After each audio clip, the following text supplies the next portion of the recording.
Welcome you guys to Wednesday Words. We are still in Jesus' Sermon on the Mount, and we are talking about generosity, and we're talking about treasures in heaven. A couple weeks ago, Jesus juxtaposed treasures in heaven versus earth, and then he talked about generosity being light and greed being darkness, and now he's going to talk about God and money. And he says this in chapter 6, verse 24, "No one can serve two masters, since either he will hate one and love the other, or he will be devoted to one and despise the other. You cannot serve both God and money." And we know that that's true. You cannot have two leaders. You can't, with your whole body or whole being, serve two masters. You're going to love one and hate the other, or vice versa. And so what I love here is that Jesus says, "Therefore, I tell you." And a lot of times we go into this next portion and we disconnect it from this two masters concept. But Jesus says, no, therefore, I tell you, based on God being your master, based on that being true, I tell you this: don't worry about your life, what you will eat or what you will drink, or about your body, what you will wear. Isn't life more than food, and the body more than clothing? And then he says, consider the birds of the sky.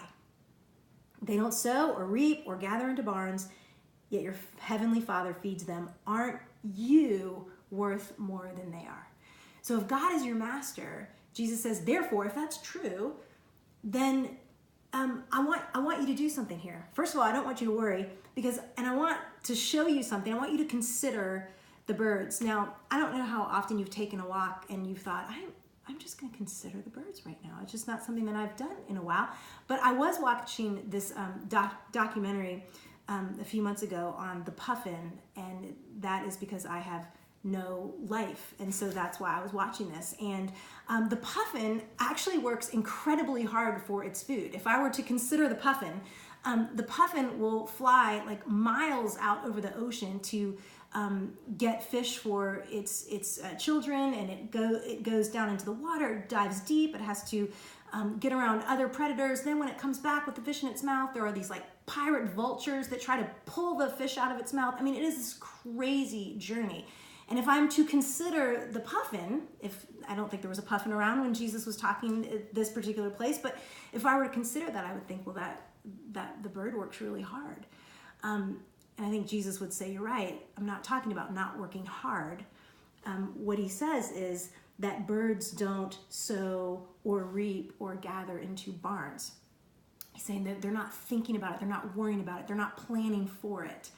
And then he says, how much more? How much more? If they're not planning and cultivating and sowing and reaping and storing, and your Father feeds them, how much more is your Father going to feed you? How much more is he going to take care of you as his child? So I don't know where you're at today. I don't know what you're worrying about, but I hope that this brings you a lot of encouragement straight from Jesus' mouth today.